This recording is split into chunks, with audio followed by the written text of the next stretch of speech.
We're going to be doing a continuation, a chat and read of Awaken the Giant Within by Tony Robbins. Right now, we are in chapter 4 of this book, and the last chapter was so powerful.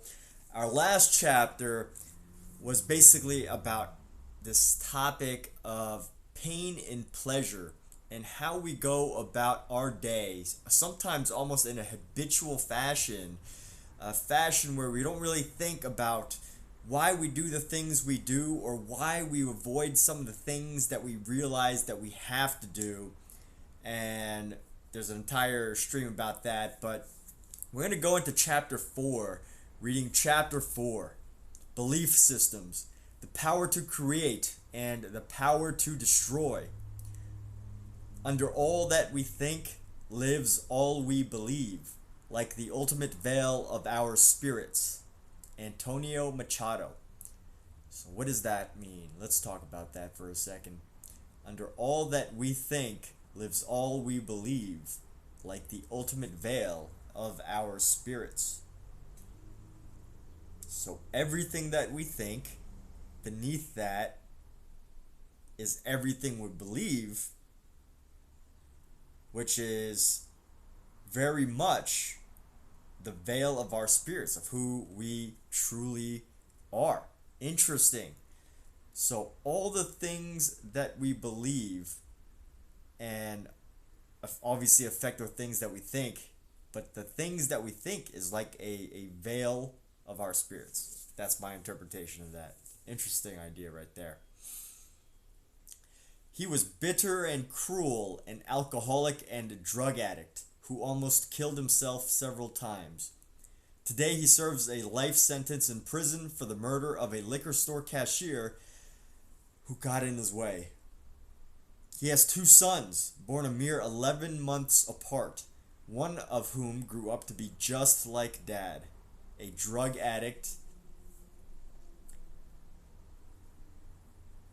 who lived by stealing and threatening others until he too was put in jail for attempted murder. His brother, however, is a different story. A man who's raising 3 kids, enjoys his marriage, and appears to be truly happy. As a regional manager for a major national concern, he finds his work both challenging and rewarding. He's physically fit and has no alcohol or drug addictions. How could these 2 young men have turned out so differently, having grown up in virtually the same environment? Both were asked privately, unbeknownst to the other, "Why has your life turned out this way?" Surprisingly, they both provided the exact same answer. "What else could I have become, having grown up with a father like that?" So often we're seduced into believing that events control our lives and that our environment has shaped who we are today.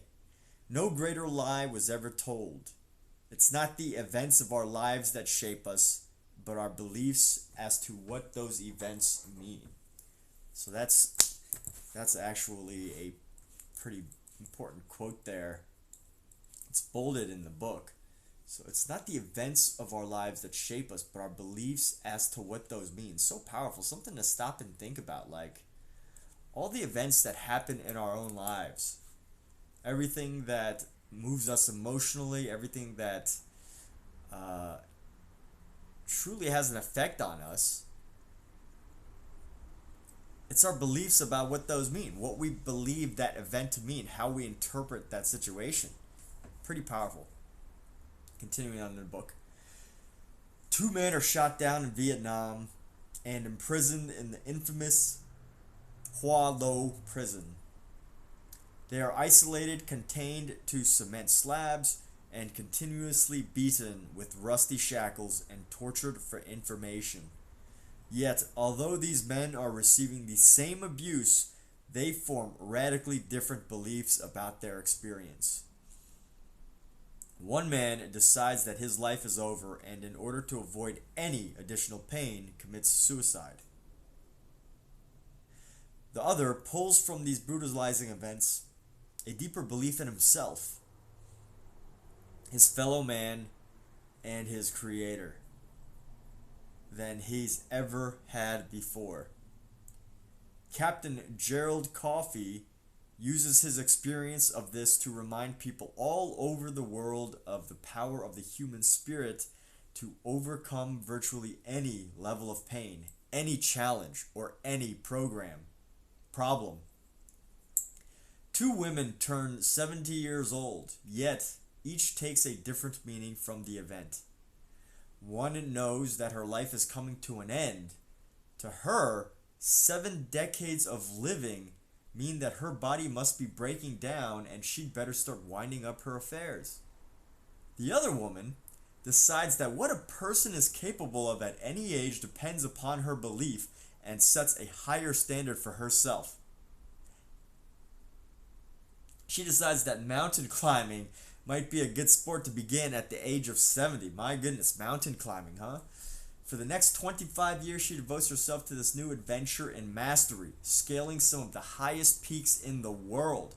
Until today, in her 90s, Hulda Crooks has become the oldest woman to ascend Mount Fuji. Wow, what a record right there. You see, it's never the environment, it's never the events of, you see, it's never the environment, it's never the events of our lives, but the meaning we attach to those events, how we interpret them, that shapes who we are today and who will become tomorrow. Beliefs are what make the difference between a lifetime of joyous contribution and one of misery and devastation. Beliefs are what separate a Mozart from a Manson. Beliefs are what cause some individuals to become heroes, while others lead lives of quiet desperation. My goodness, what are the meanings that we're attaching to these events? And most of us, what I think is so great about hearing this or reading this is that how often do you take a moment to consciously consider this idea, the meanings that you're attaching or I'm attaching to these situations? It's amazing. What are our beliefs designed for? They're the guiding force to tell us what will lead to pain and what will lead to pleasure. Whenever something happens in your life, your brain asks 2 questions. 1, will this mean pain or pleasure? Which is what they talked about in the previous chapter. 2, what must I do now to avoid pain and or gain pleasure? The answer to these 2 questions are based on our beliefs. And our beliefs are driven by our generalizations about what we've learned could lead to pain and pleasure. These generalizations guide all of our actions and thus the direction and quality of our lives. The answers to these questions. So 2 important questions. Will this mean guiding whenever something happens in your life? Your brain asks these 2 questions. Will this bring pain or pleasure? Can I eat it? Do I have to fight it? Do I have to run from it? Can I have sex with it? Yes. Will I gain pain or pleasure? Do I have to fight it? What must I do now to avoid pain and or gain pleasure? Wow. Okay, so generalizations can be very useful. They are simply the identification of similar patterns. For example, what allows you to open a door? You look down at a handle, and although you've never seen this specific one before, you can generally feel certain that this door will open if you turn the handle right or left, if you push or pull it.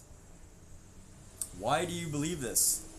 Simply, your experience of doors has provided enough references to create a sense of certainty that allows you to follow through. Without this sense of certainty, we would virtually be unable to leave the house, drive our cars, use a telephone, or do any one of the dozens of things we do in a day. Generalizations simplify our lives and allow us to function. Some powerful ideas coming out of this book right now. Thank you for tuning in. And right now we're going over this concept of how beliefs ultimately create or destroy moments in our lives that affect the rest of our life. So, unfortunately, generalizations in more complex areas of our lives can oversimplify and sometimes create limiting beliefs. Maybe you failed to follow through on various endeavors a few times in your life, and based on that, you developed the belief that you are incompetent. Once you believe this is true, it can become a self-fulfilling prophecy. You may say, why even try if I'm not going to follow through anyway? Or perhaps you've made a few poor decisions in business or in relationships, and you have interpreted that to mean you will always sabotage yourself. Or maybe in school you didn't learn as quickly as you thought other kids did, and rather than considering the idea that you had a different learning strategy, you may have decided that you were learning disabled. On another level, isn't racial prejudice fueled by a wholesale generalization about an entire group of people? The challenge with all these beliefs is that they become limitations for future decisions about who you are and what you're capable of. We need to remember that most of our beliefs are generalizations about our past based on our interpretations of painful and pleasure experiences. So these are based on our past, things that we've done in the past based on our interpretations of painful and pleasurable experiences. The challenge is threefold. One, most of us do not consciously decide what we're going to believe. Interesting. Two, often our beliefs are based on misinterpretation of past experiences. And three, once we adopt a belief, we forget it's merely an interpretation. Now that I think is hugely powerful. Like, wow, okay, let me finish this paragraph before we talk about this. And feel free to chime in at any moment with any ideas that you're hearing from this. We begin to treat our beliefs as if they're realities, as if they are gospel. In fact, we rarely, if ever, question our long-held beliefs. If you ever wonder why people do what they do, again, you need to remember that human beings are not random creatures. All of our actions are the result of our beliefs about what will lead to pleasure or away from pain. If you want to create long-term and consistent changes in your behaviors, you must change the beliefs that are holding you back. Oh my goodness. Now is such a great time to take and reflect on the beliefs that you've held and ask yourself these questions like, have you consciously decided what you want to believe? These are some three powerful questions. Let me highlight these or use my pen to make some marks in this book. I need to capture this chapter because these are questions in themselves. So these are written as statements, the challenge of our beliefs, but understanding our beliefs, but this is powerful as a question. Have you consciously decided what you're going to believe? Or are they just beliefs that you've accepted unconsciously that you never really thought of? Number two, our beliefs are based on misinterpretation of past experiences. So what past experiences that you feel that might hold you back if you think about it? What are some past experiences that have been misinterpreted?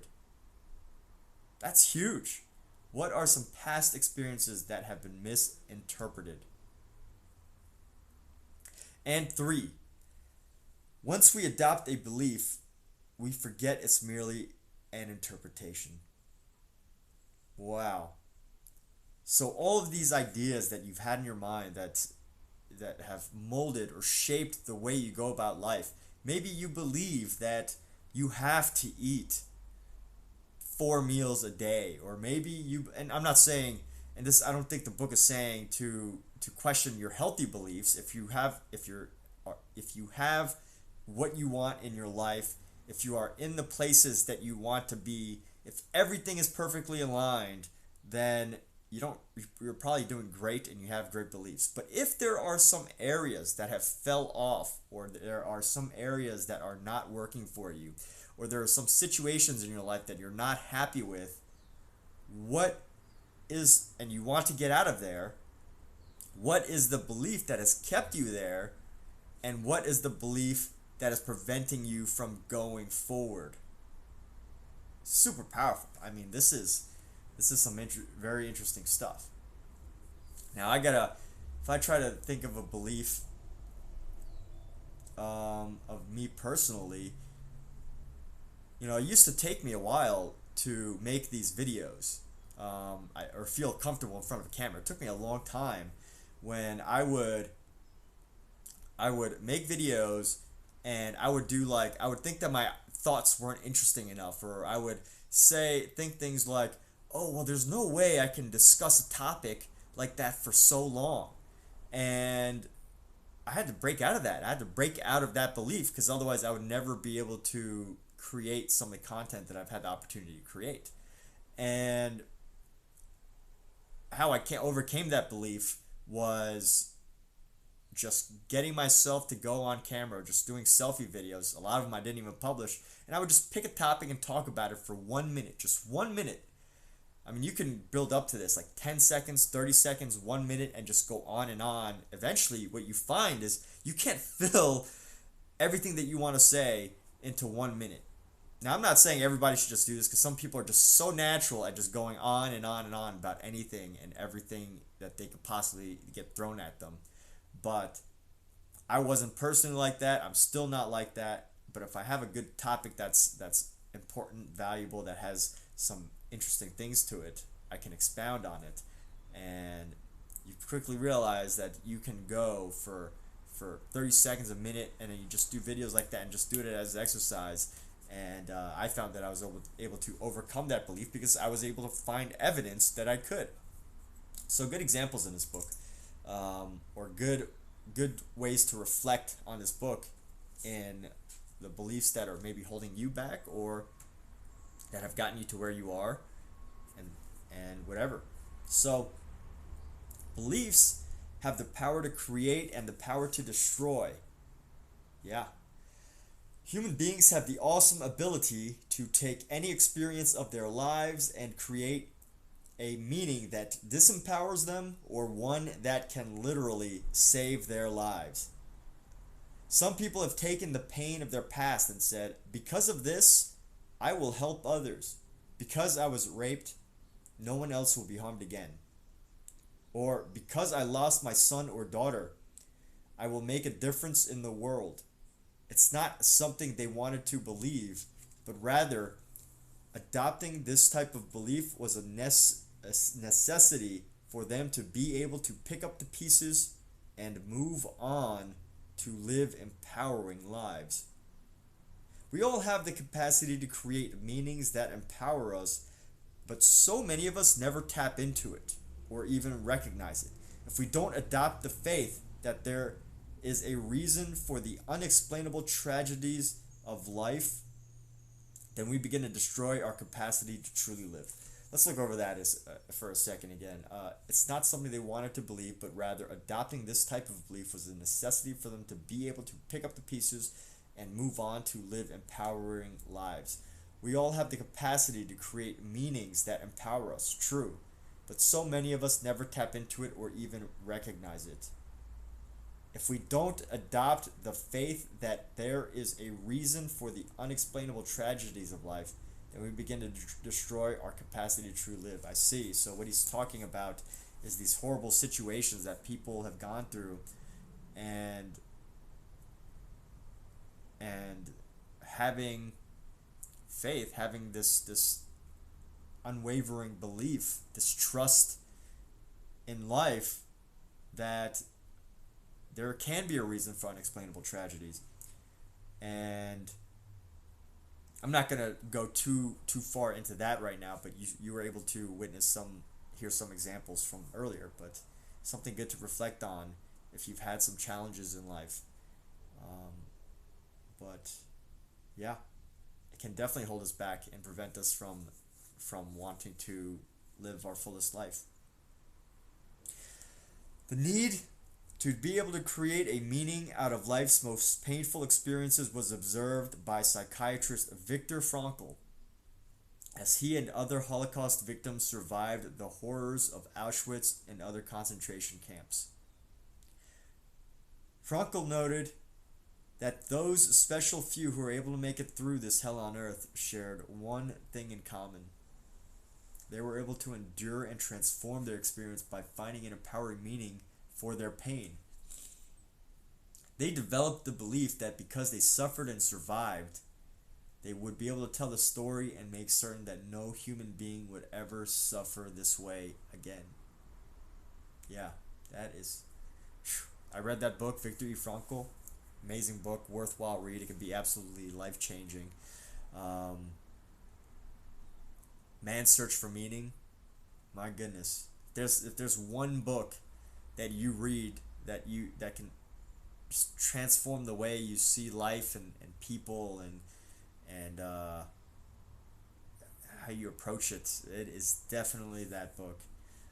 Very powerful. But anyway, continuing on, beliefs are not limited to impacting our emotions or actions. They can literally change our bodies in a matter of moments. I had the pleasure of interviewing Yale professor and best-selling author Dr. Bernie Siegel. As we began to speak about the power of belief, Bernie shared with me some of the research he'd done on people with multiple personality disorders. Let's see. Multiple personality disorders. Incredibly, the potency of these people's beliefs that they had become a different person resulted in an unquestioned command to their nervous system to make measurable changes in their biochemistry. The result, their bodies would literally transform before the researchers' eyes and begin to reflect a new identity at a moment's notice. Studies document such remarkable occurrences as patients' eye color actually changing as their personality changes, or physical marks disappearing and reappearing. Even diseases such as diabetes or high blood pressure come and go depending on the person's belief as to which personality they're manifesting. Holy crap. Isn't that crazy? This entire section right here, just to think that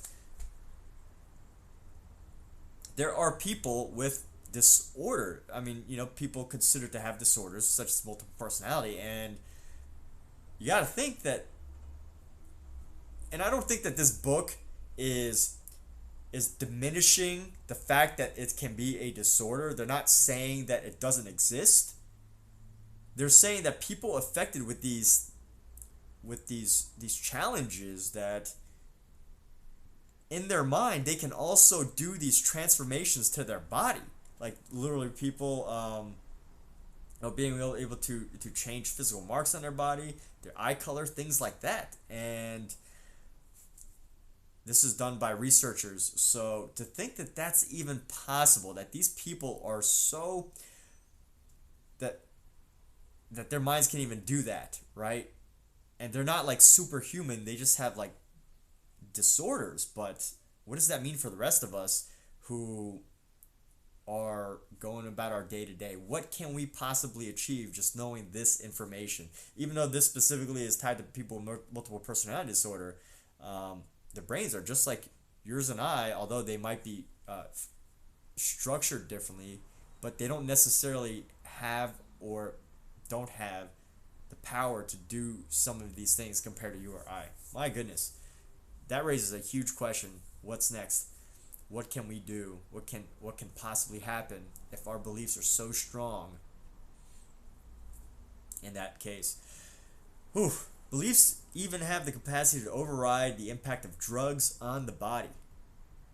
While most people believe that drugs heal Studies in the new science of psychoneuroimmunology, the mind-body relationship, there's a word for that, interesting, psychoneuroimmunology, have begun to hear out what many others have suspected for centuries. Our beliefs about the illness and its treatment play as significant a role, maybe an even more significant role, than the treatment itself. Dr. Henry Beecher from Harvard University has done extensive research that clearly demonstrates that we often give credit to a drug when in reality it's the patient's belief that makes the difference. One demonstration of this was a groundbreaking experiment in which 100 medical students were asked to participate in testing two new drugs. One was described to them as a super stimulant in a red capsule, the other as a super tranquilizer in a red capsule.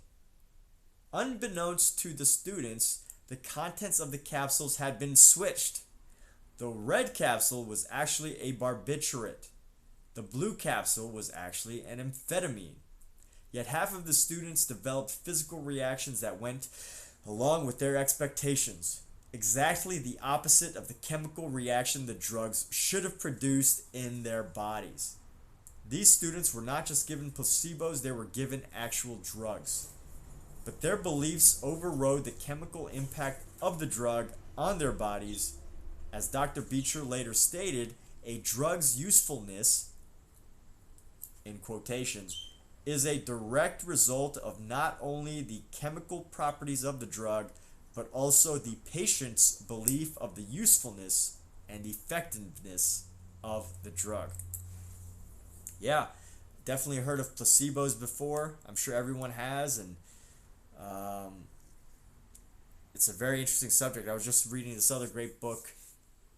I was listening to Audible, actually, it was Dr.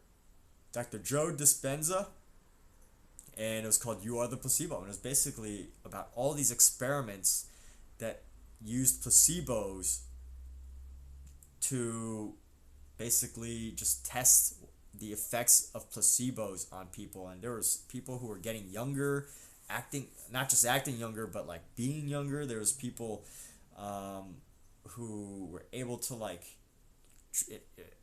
repair bodily ailments and things like that. So that was a really interesting book too. Probably a great next read after this. And here's a quote. It starts with a quote. Drugs are not always necessary, but belief in recovery always is. Norman Cousins.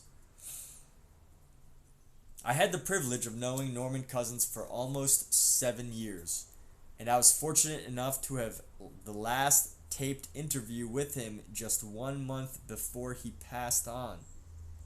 In that interview, he shared a story about how strongly our beliefs affect our physical bodies. At a football game in Monterey Park, a Los Angeles suburb, several people experienced the symptoms of food poisoning. The examining physician deduced that the cause was a certain soft drink from the dispensing machines because all of his patients had purchased some prior to becoming ill.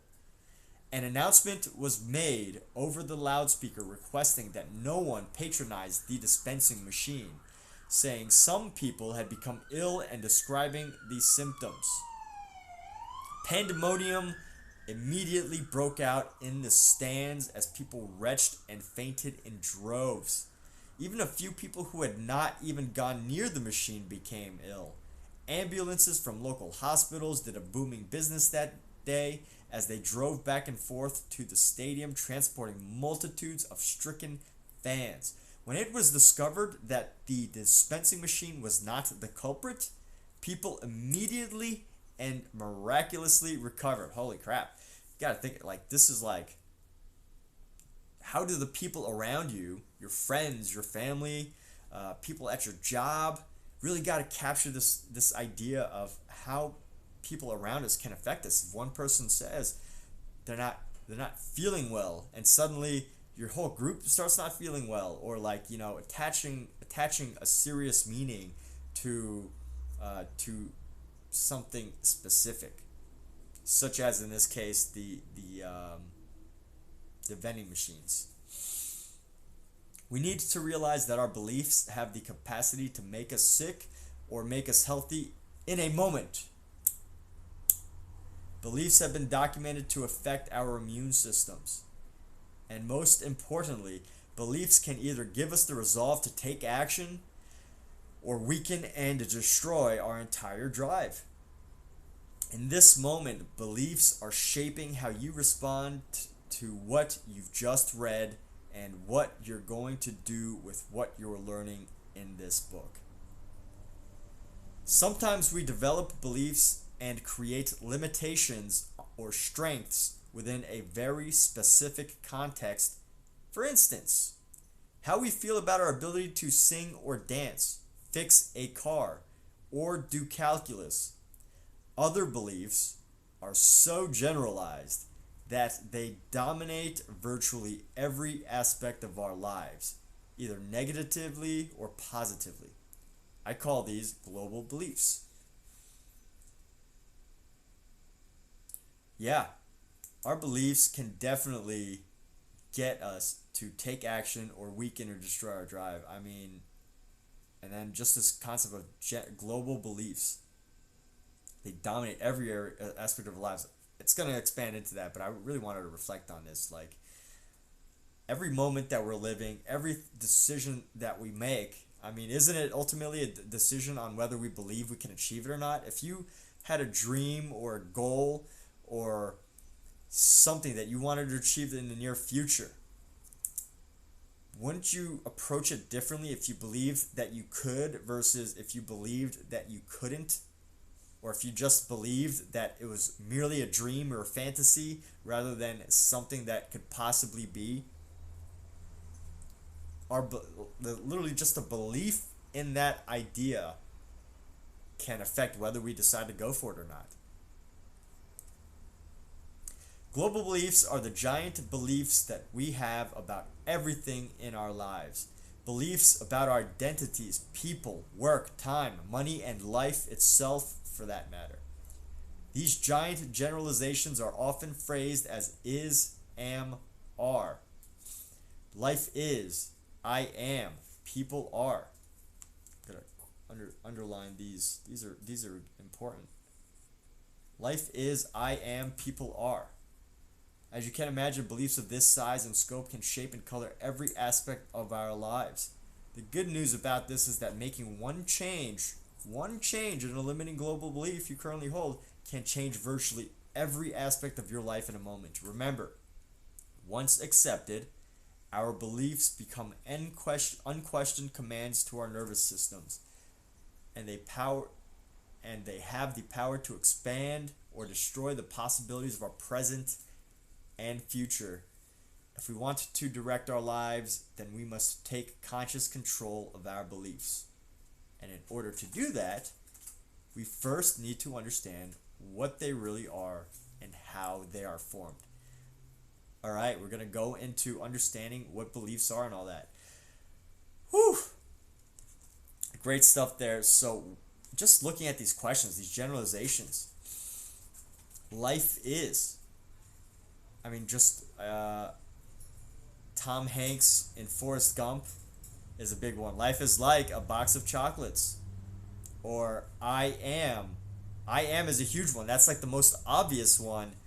But I am good, or I am bad, or I am confident, or I am unconfident, or I am great at this activity, or I am not good at doing these types of things. These beliefs can literally transform our lives, and it's interesting that we can allow them to go unquestioned. Life is another example. I'm trying to think, like, life is wonderful. Life is a challenge. Life is not easy. Life is beautiful. Life is exciting. Life is like the most exciting mystery you've ever experienced, or I've ever experienced. So, what is your life is experiment or belief? It's a good question. And what is your I am belief? What is your I am good or I am bad? I am this or I am that? Because if you can change that, if it's something that's holding you back, and you could even look at it from an area that you're good at. Um, if you're doing very well at something, what is your I am moment? What do you believe about that? I am great at this job that I do, or whatever. And then people are such a huge part of life. People are as important in life as life is life, if you really think about it. I mean, without people, there is not basically nothing, right? Like, who wants to live without people? There probably are some people that don't want to live with people, but I think the truth is that they just have it. They've just found it so hard to find the people that they want to live with. That's my belief. But at the same time, yeah, maybe they just, if there are people living without people, they're, I don't know, whatever their belief is. It's interesting to think, right? Like, people are whatever. What do they believe about people that prevents them from wanting to share time with others? So people are great. People are exciting. People are awesome. People are life, right? These are all different beliefs that you can hold. And then on the whole opposite end of the negative things that people can believe about people, what they prevent us from doing. People are rude.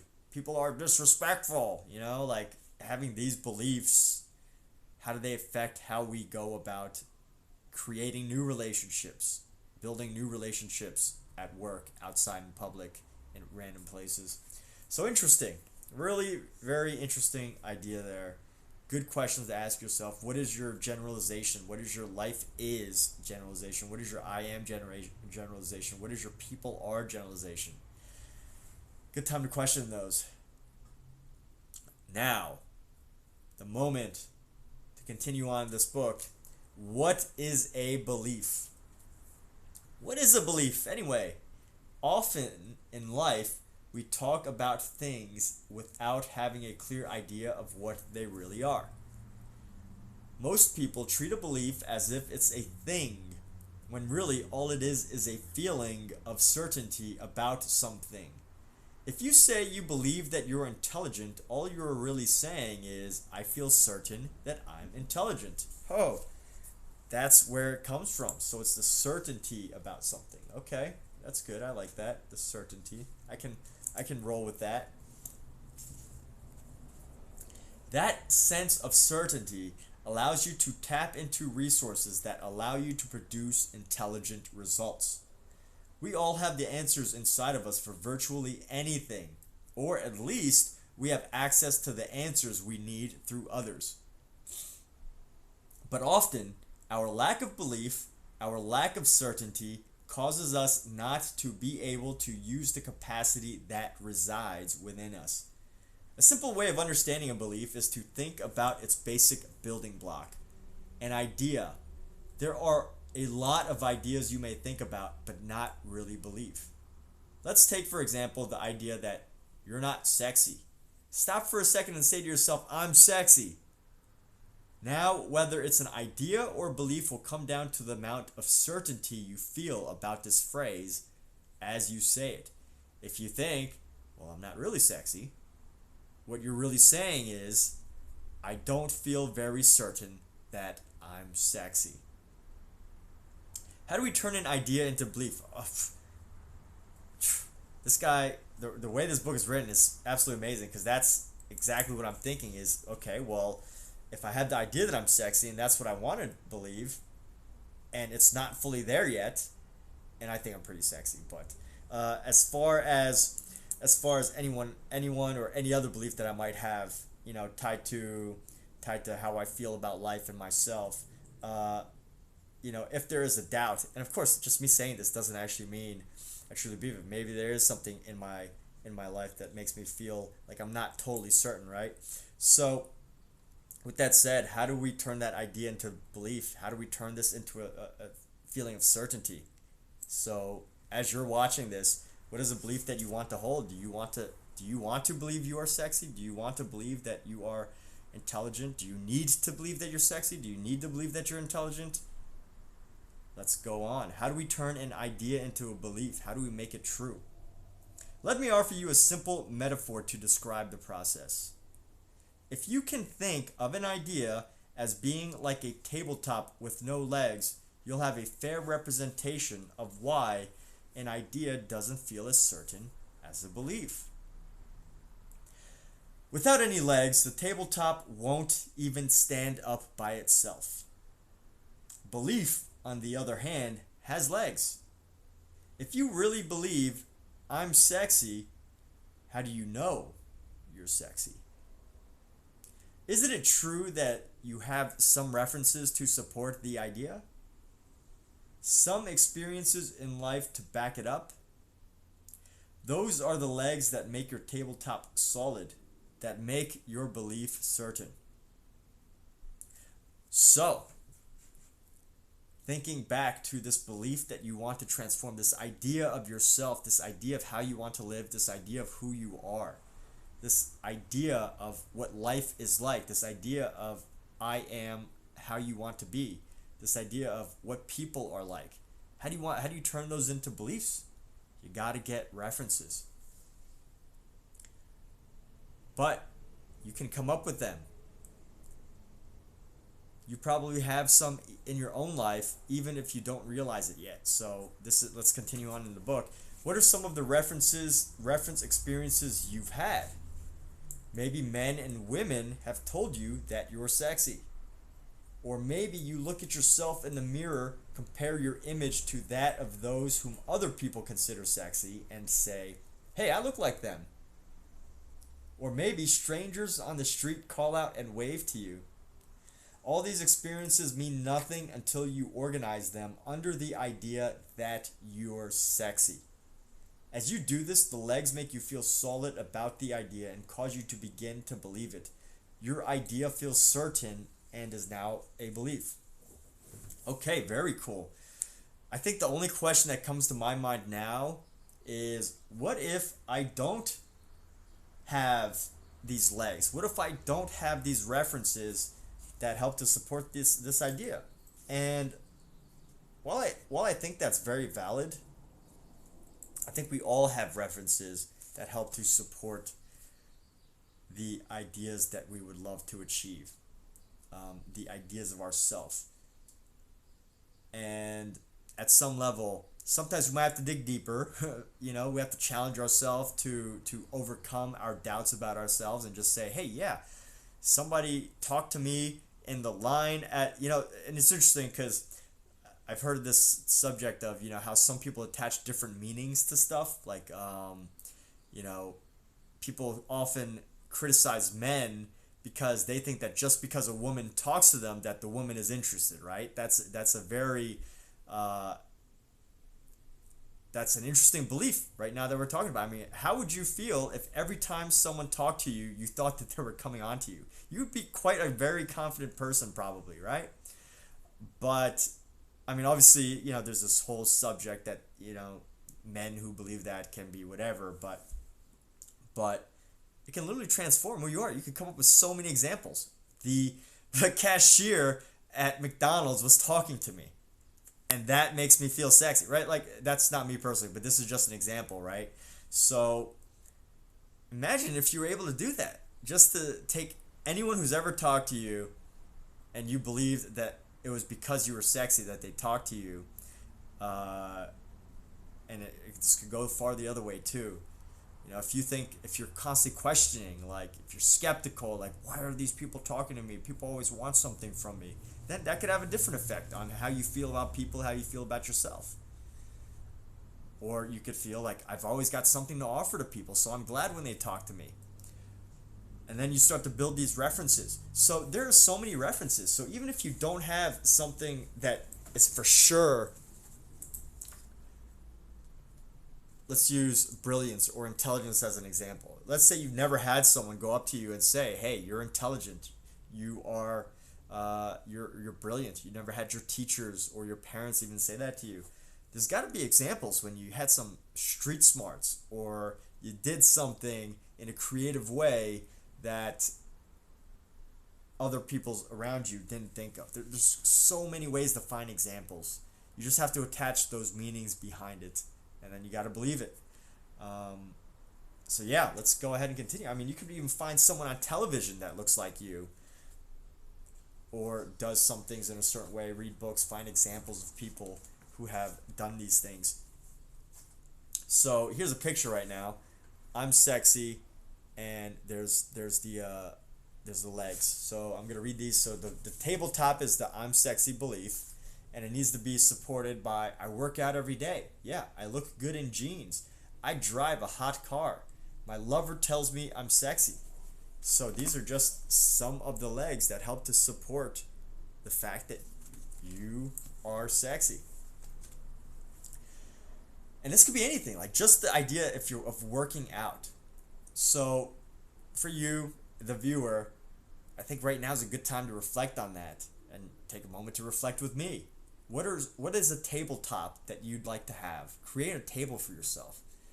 You know, what is this a belief that maybe you're almost there? We don't have to quite go in a direction where there's no way that you could possibly believe, even in the next couple months, you know, that it could be true, but something that's potentially there, like I'm good at my job, I'm great at my job, you know. So let's use a tabletop like that, like I'm great at my job.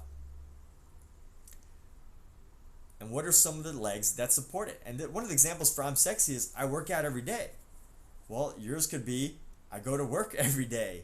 I haven't missed a day of work. Or I got a raise 2 years ago. I'm great at my job. So these are some things. Or anytime a conversation about work pops up, I can go teach anybody anything about my job or whatever. You know, just ideas for that can make you sexy. And they don't even have to be specifically something you do. This example, I look good in jeans, I drive a hot car.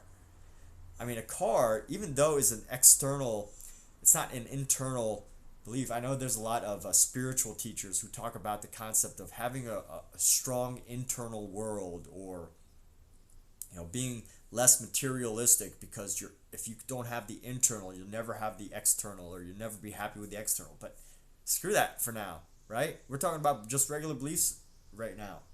I drive a hot car. Owning a hot car, having a great job, having the cleanest desk at work, having the most organized system at your job, knowing the most about your company, that makes you great at your job. Or getting a trip from your boss, a trip that you want. These are all great examples of how you can support your beliefs. Once you understand this metaphor, you begin to see how your beliefs are formed and get a hint of how you can change them as well. First, though, it's important to note that we can develop beliefs about anything if we just find enough legs, enough reference experiences to build it up. Think about it. Isn't it true that you have enough experiences in your life, or know enough other people who have gone through tough times with other human beings, that if you really wanted to, you could easily develop the belief that people are rotten and, given half a chance, would take advantage of you? Maybe you don't want to believe this, and we've already discussed that it would be disempowering, but you don't have experiences. But don't you have experiences that could back up this idea and make you feel certain about it if you wanted to? Isn't it also true that you have experiences in life, references to back up the idea that if you really care about people and treat them well, they are basically good and will want to help you too? Great stuff right there. We can all find examples that can help empower or disempower us. I like to think And this makes me think about this idea of, I want to write this down as a note, even though I'm saying it out loud, but this idea that, if we can find many references in one direction, I'm pretty sure we could find many references in the other.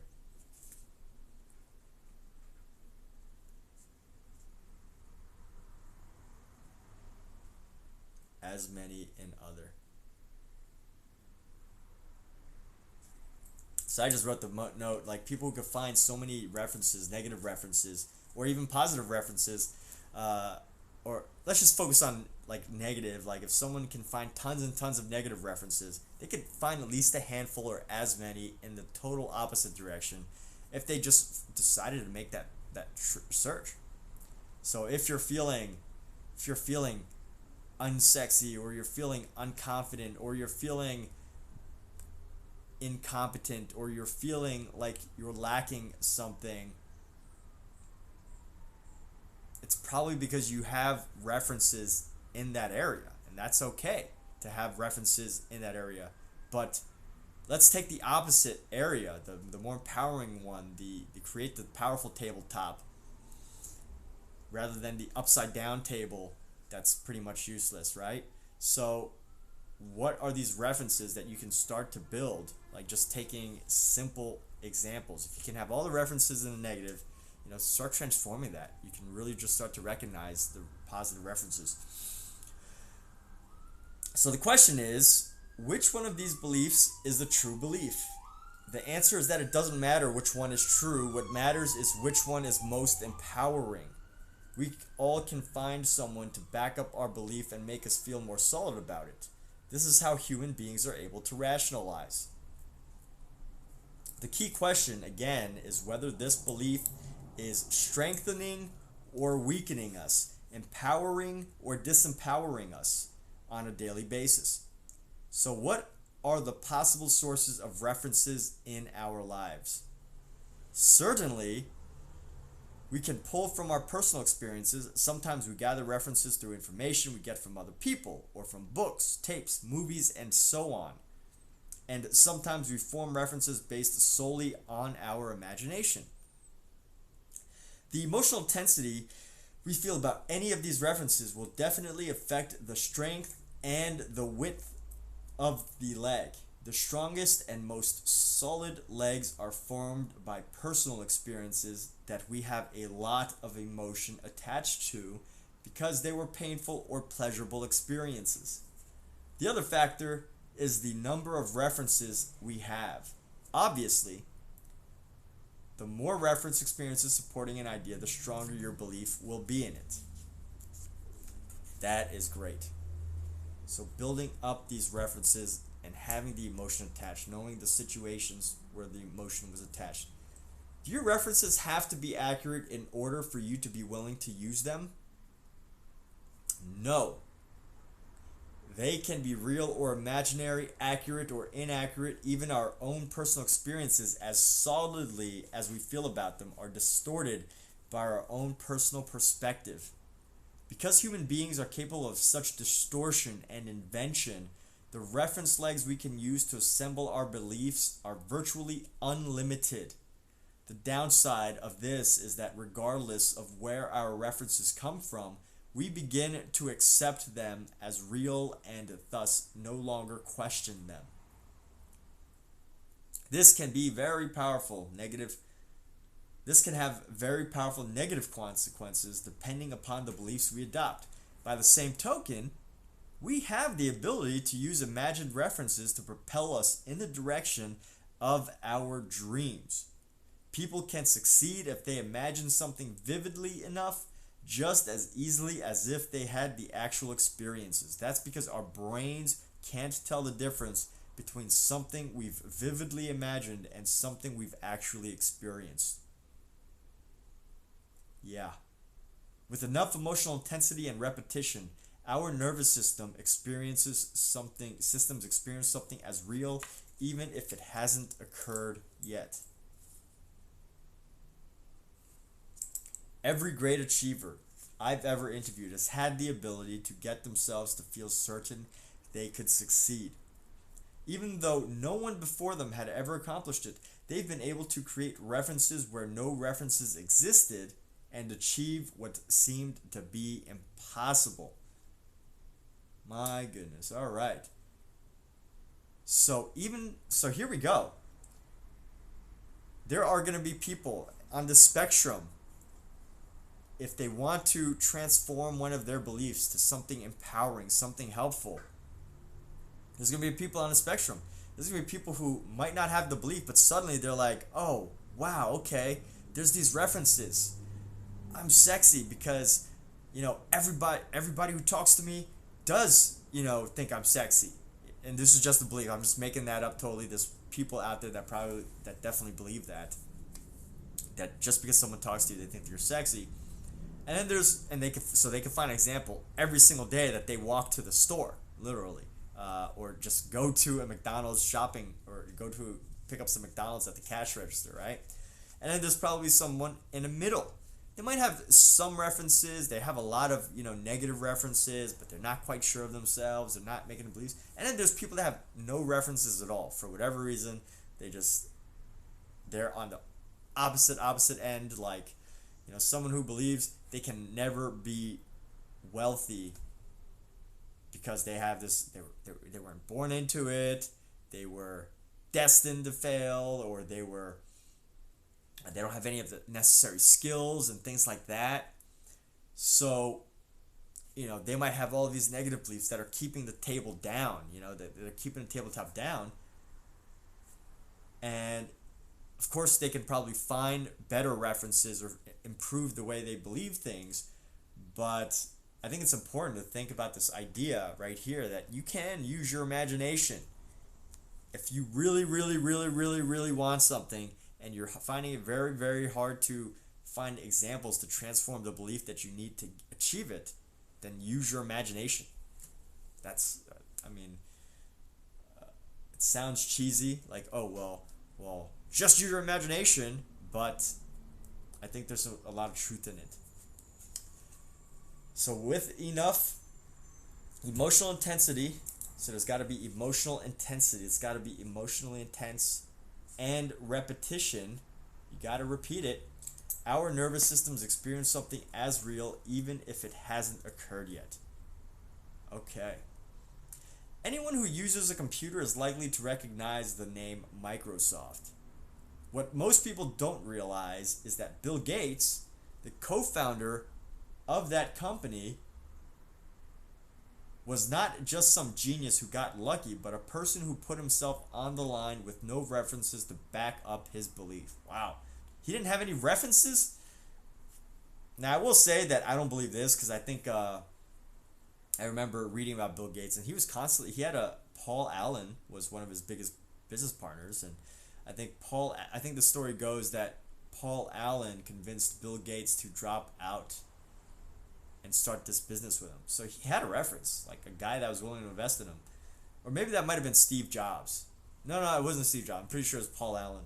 And at the same time, Bill Gates was also doing a lot of research into magazines and stuff. But, but then again, what this book is saying is that Bill Gates, he was the innovator in the PC space, the personal computer space. He was one of the first. And he didn't have previous personal computers to back up his belief that this would work, but he was starting to build them. So, I'll give this, on a reflection of this concept, yeah, this can be very true.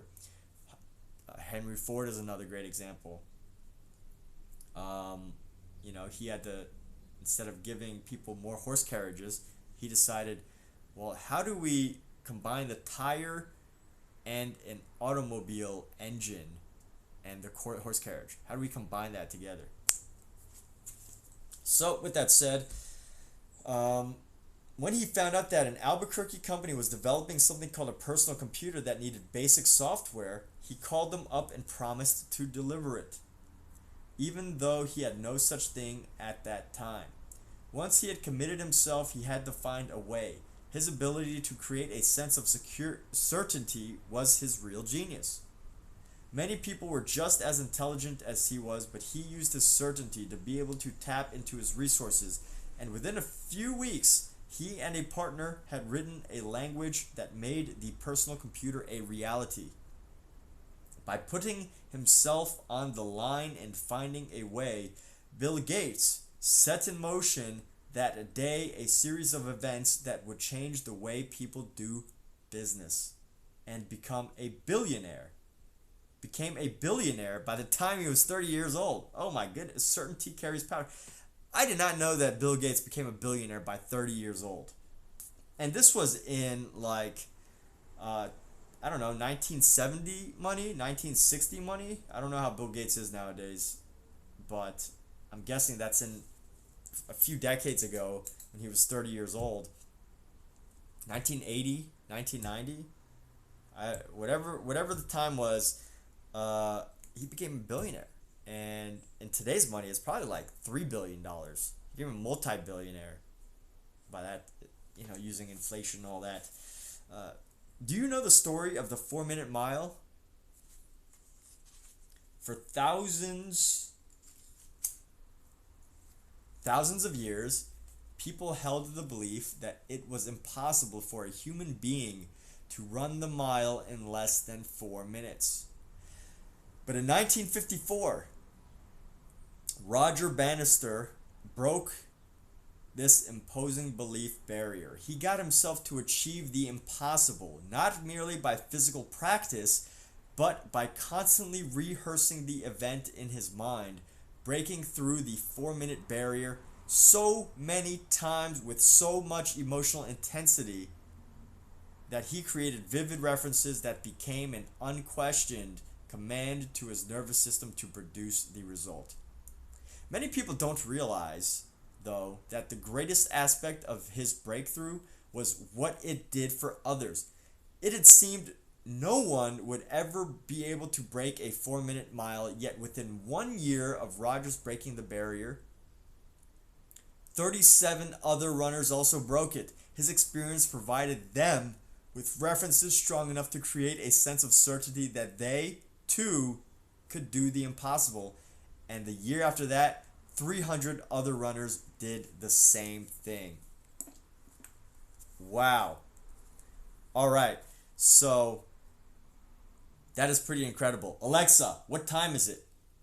It's 1:55 p.m. All right. Well, I got to sign off here, but really just want to reflect on this moment because what it really makes me think of, yeah, okay, great. Like, makes sense that of this subject of belief, of this subject that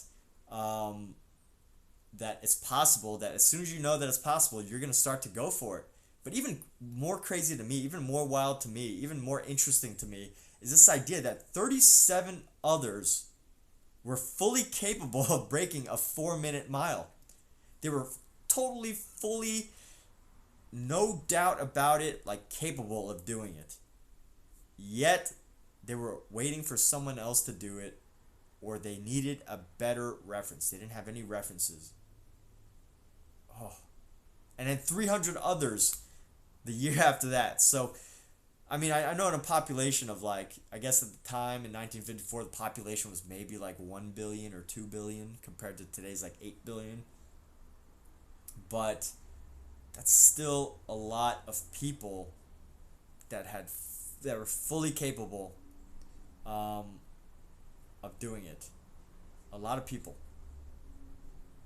Anyway, with that said, thank you for tuning in to this reading. We're getting through chapter 4 right now, and we're at a good stopping point. And I'll leave this with a quote and start the next video with a quote. But the belief that becomes truth for me is that which allows me the best use of my strength, the best means of putting my virtues into action. The belief, that's a good one. Andre Gide, I don't know if I'm pronouncing that right, but what it's saying that I'm taking away is that use the truth, use the beliefs that empower you, that actually make you live the life that you want. It allows you the best use of your strength, or the best means of putting your virtues into actions. So how do you put your best strengths, your virtues, your qualities, how do you put those into action? Let that become the truth for you. Don't let the other things that are not helping you become the truth for you. Powerful idea. And with that, we'll wrap this up. Thank you for jumping in and watching this video.